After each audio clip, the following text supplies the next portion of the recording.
अस्सलाम वालेकुम। उम्मीद करती हूँ आप सब लोग खैरियत से होंगे।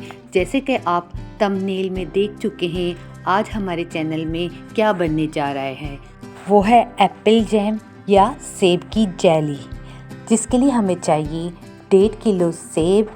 इसको इसी तरीके से छीलना है। तमाम सेबों को इसी तरीके से छिलका उतार दें और सेब को चाकू की मदद से टुकड़े करके अंदर से जो बीज वगैरह है वो निकाल कर पानी में डुबो के रख दें, जब तक कि तमाम सेब कट ना जाएं, क्योंकि सेब बाहर रखते हैं तो काले हो जाते हैं।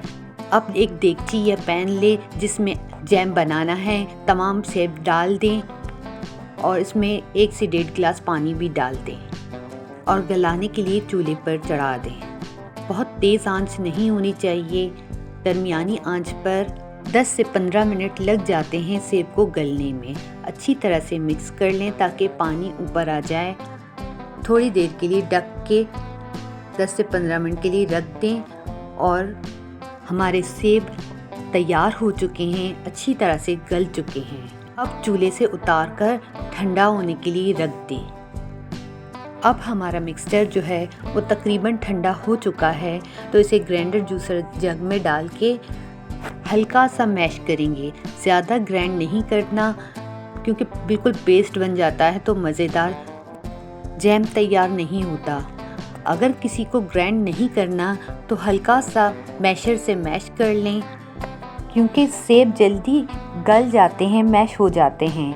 अब इस पेस्ट को दोबारा उसी पैन में डालकर चूल्हे पर चढ़ा दें और हल्की आंच पे रखें, क्योंकि बहुत गाढ़ा पेस्ट है, जलने का ख़तरा होता है। अब जैम बनाने के लिए हमें जिन जिन चीज़ों की ज़रूरत होती है वो देखते हैं। सेब जो कि 1.5 किलो थे तो 1 किलो उनका पेस्ट तैयार हो चुका है, तो इसके लिए 1 किलो चीनी लेंगे, 2 नींबू का रस, ½ टी स्पून टाटरी, इसको सेव करने के लिए होता है, और सोडियम बेंजोट, ये भी शेल्फ लाइफ बढ़ाने के लिए होता है, और रेड फूड कलर।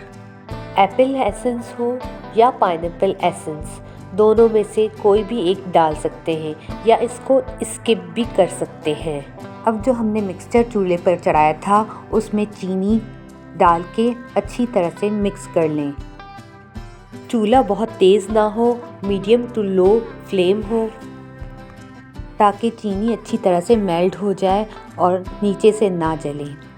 अब हमारे मिक्सचर में अच्छी तरह से उबाल आ चुका है और चीनी भी मेल्ट हो चुकी है, तो इसको इतनी देर पकाएं कि मिक्सचर गाढ़ा होने की तरफ आ जाए। अब इसमें हम फूड कलर डालेंगे, 1/4 टीस्पून, 1-2 टेबल स्पून पानी में मिक्स करके डाल दें। और अगर कोई कलर पसंद नहीं करता तो इसको स्किप भी कर सकते हैं, वैसे भी मज़ेदार जैम तैयार होता है। लेकिन चूंकि बाज़ारों में रेड कलर के जैम मिलते हैं तो वो ज़्यादा अट्रैक्टिव होते हैं और हमें रेडीमेड स्टाइल में जैम बनाना है, तो इसलिए हमने कलर डाल दिया।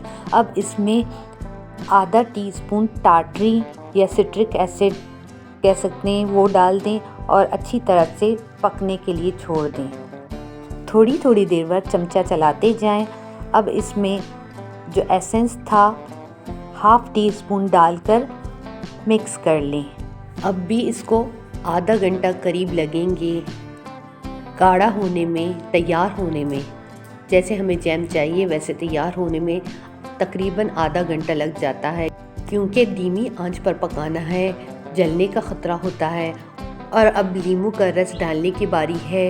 नींबू को निचोड़ के छान के डाल दें। और टाइमिंग चूल्हे पर भी डिपेंड करता है कि आपका चूल्हा कितना तेज़ है या स्लो है। जैम को पकाते हुए आधा घंटा हो चुका है। अब इसकी कंसिस्टेंसी चेक करते हैं। एक प्लेट में निकाल कर दरमियान में उंगली की मदद से चेक कर लें कि कितना गाढ़ा है, वो मिक्स हो रहा है या नहीं। हमारा मिक्सचर काफ़ी गाढ़ा हो चुका है। अब इसमें सोडियम बेंजोट डाल दें और अच्छी तरह से मिक्स कर लें और चूल्हा बंद कर दें। हमारा जैम तैयार है। इसको ठंडा होने पर जार में या किसी बॉटल में जिसमें सेव करना हो भर के रख दें। बहुत ही मज़ेदार, बहुत ही खालिस जैम हमारा तैयार होता है, बाज़ार से कहीं ज़्यादा बेहतर और केमिकल से पाक।